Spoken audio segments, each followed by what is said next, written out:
Zoran Bušić postavio dana 14.10.2016. i tražio usmeni odgovor na sjednici skupštine opštine. U prvom pitanju spisak osoba koje su putovali u Holandiju napravljeno na predlog predsjednika mjesnih zajednica. Po drugom pitanju predsjedniče, ja nisam govorio. Po prvom pitanju odgovor je da je spisak osoba koje su putovali u Holandiju napravljen na predlog predsjednika mjesnih zajednica. Ko je pravio predlog? Ne bih da diskutujemo o nečemu što treba da vam pročitam kao odgovor na odgovornička pitanja. Znači, odgovor na odgovornička pitanja dala je... Da vi odgovarate kako izlikao pametno. Ako možete me saslušati. Odgovor na odgovornička pitanja dala je opštinska uprava. Ja sam ovdje samo da vam to pročitam. Znači, ne bih da diskutujem. Pročitajte i pitanja, predsjedniče, da čuju odbornici.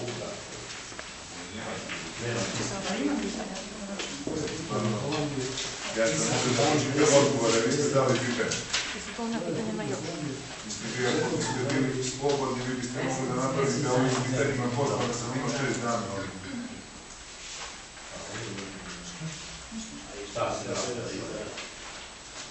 Pitanja da se drugo pitanje... Ovo je put ovo.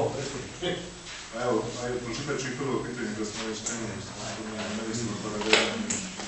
navedite spisak osoba koje su putovali u Holandiju od prošlog budžeta opštine Ljig radi stručnog usavršavanja poljoprivrednika i njihovih zanimanja i mjesta boravišta, koji su kriterijumi primjenjeni prilikom izbora putnika, gdje je oglašeno putovanje kao i uslovi koje je potrebno ispuniti da bi se neka našla na spisku putnika. To je bilo pitanje prvo na koje sam ovdje već pročitao. Pitanje drugo je ko je pod kojim uslovima i na osnovu koje odluke dao na korištenje prostorije u zgradi opštine Ljig, poštanskoj štedionici, gdje se nalazi tzv. servis građana, svojevremeno najavljeno kao način olakšavanja dobijanja potrebne dokumentacije od strane opštinske uprave. Drugo pitanje, odgovore prostorije u zgradi opštine Ljig date su u zakup banci poštanske štedionice AD Beograd na osnovu odluke opštinskog vijeća broj 06/3/16/2 23. februara 2016. godine, međusobna prava i obaveze opštine Ljig kao za gospodarce i banke poštanska štedionica kao za prikupljivca regulisani su ugovorom o zakupu poslovnog prostora 01 broj 453/101 od 5. aprila 2016. Mjesečna zakupnina prostora iznosi 250 € u dinarskoj protivvrednosti po srednjem kursu na Srbije poslednjih 2 mjeseca na koji se zakupnina odnosi i odgovor na drugo pitanje. Opet treće pitanje, šta je opština Ljig poduzela u vezi brige, ako ne želite da slušate da ja ne gubim vreme, onda da čitam. Ne gubite vreme, vi ste plaćeni za to, mi nismo. Naravno. Nije da gubimo vreme, ne možete biti. Ništa vas ne obavezuje da morate da prisustvujete sebi. Treće pitanje, šta je opština Ljig preduzela u vezi brige o banjskom kompleksu shodno dopisu nadležnog ministarstva. I treće pitanje, naš je odgovor po pitanju Banje Ljig, odnosno banjskog kompleksa, hotel sa pratećim sadržajem, lokalna samouprava zainteresovana je da što brže definiše pitanje vlasništva nad imovinom, zemljištem i objektom. Na preduzeće Suboba d.o.o. pokrenut je postupak stečaja rešenjem Privrednog suda u Beogradu od 5. marta 2013. godine. Imovina u banjskom kompleksu katastra nepokretnosti upisana na preduzeće Suboba d.o.o. Lokalna samouprava kao poverilac je zainteresovana da se navedeni postupak stečaja što pre okonča, a također što bi se definisane vlasničke strukture po okončanju postupka stečaja, definisanje vlasnika i aktiviranje, odnosno stavljanje u funkciju objekata u banjskom kompleksu zaposlio određen broj ljudi sa teritorije opštine Ljig. Sve aktivnosti lokalne samouprave u konkretnom slučaju zasnovat će se na ovlašćenjima koje slijeduju iz zakonskih i drugih propisa. U samom postupku stečaja opština Ljig nema učešća, jer se isti sprovodi pred Privrednim sudom u Valjevu i preko Agencije za licenciranje stečajnih upravnika. Četvrto pitanje je glasilo da li među odbornicima koji čine vlast ima oni koji su istovremeno zaposleni u opštinskoj upravi. Među odbornicima Skupštine opštine Ljig u sadašnjem sazivu nema zaposlenih i odredbu zakona o lokalnoj samoupravi član 30 koji predviđaju da odgovornik ne može biti zaposlen u općinskoj upravi i lice koje imenuje, odnosno postavlja skupština opštine. Peto pitanje je koliko će manje sredstava opština njih dobijati usled najnovijih izmjena zakona o financiranju lokalnih samouprava, a koje je izglasala poslanička većina predložena Srpskom naprednom strankom. Na peto pitanje izmjena zakona o financiranju lokalnih samouprava njih će dobijati 7,5% manje sredstava po osnovu poreza na zarade, jer je isti sa 80% smanjen na 74%. Primjena navedenih propisa počinje 1. januara 2017. godine. Šesto pitanje, navedite broj građevinske dozvole za izvršene radove u toku 2016. godine na zgradi opštine Ljig, specifikaciju troškova izvođača radova, kao i odluku da se pomenuti radovi izvedu. Da li mislite da su ovi radovi bili preći od popravke seoskih domova kulture koji se urušavaju usled nekih opštinskih vlasti? Znači, za navedene radove, izrada nadstrešnice i rekonstrukcije trotoara ispred zgrade opštine Ljig ne izdaje se građevinska dozvola, da se shodno članom 145 zakona o planiranju i izgradnji donosi rješenje za navedene radove, izdato je rješenje broj 178, 137, 2016, 26.6.2016. godine. Pitanje broj 7, koji su rezultati najnovije bušotine u selu Ba, koja količina vode je pronađena u literarskom fundu, koliko je koštala izrada bušotine. Pitanje broj 7, znači urađen je glavni projekat istražno-eksploatacionog bunara BB114 u selu Ba za potrebu vodosnabdevanja opštine Ljig. Osto pitanje, šta sprečava lokalnu vlast, ja što već sam vam rekao da ja čitam ono što sam dobio kao odgovor. Znači, vi ako niste zadovoljni odgovorom, znači podnesite odgovor što pitanje na šta preciznije želite da vam se odgovore.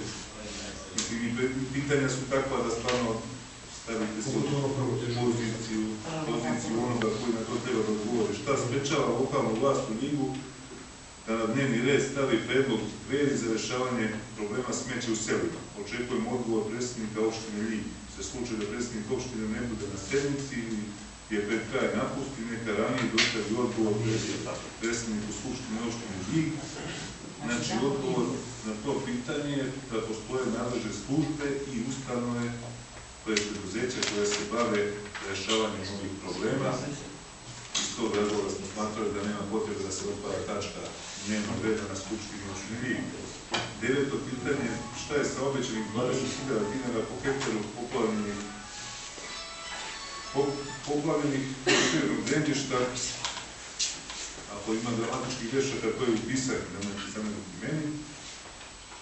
Poljoprivrednog zemljišta koje je u martu 2016. godine predsjednik opštine Vanja Lazarević najavio u svom obraćanju putem TV Ljig na linku koji je naveden. Da li, iako jeste, ko je dobio pomenutu novčanu nadoknadu štete? Ako nije, šta je lokalna vlast preduzela u kontaktu sa vladom Srbije da ova sredstva dođu do poljoprivrednika?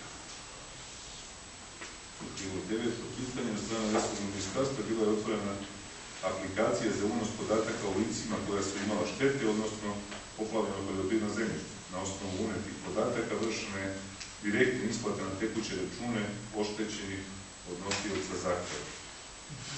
To je to. Deseto pitanje, što je lokalna vlast u Ljigu preduzela u pravcu povratka suda iz Mionice u Ljigu. Da li znate koji su mesečni troškovi putovanja sudije i ostalih činovnika i službenika iz Ljiga u Mionicu i nazad?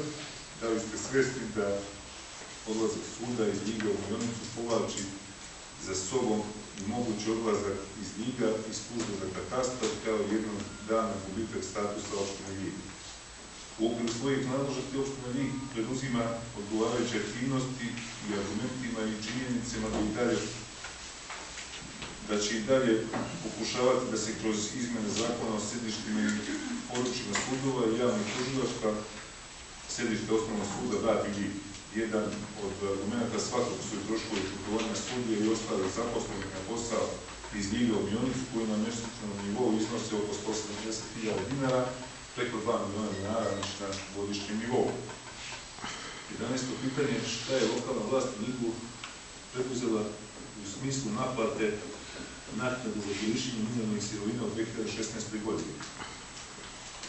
Odgovor na 11. pitanje, znači naplata naknade za korištenje mineralnih sirovina vrši se preko resornog ministarstva, a na osnovu podnete dokumentacije od strane obveznika plaćanja naknade u 2016. godini, znači za prvih 10 mjeseci, po ovom osnovu opštini Ljigu uplaćen iznos od 2.020.000 dinara, po osnovu naknade za emisiju praškog materijala u prvih 10 mjeseci 2016. opštini Ljigu uplaćen iznos od 358.000 dinara. 12. pitanje šta je sa frekvencijom za radio koje je opština Ljig svojevremeno posjedovala. U odgovoru se kaže u pogledu radio frekvencije bit će pribavljene informacije od nadležnog republičkog organa.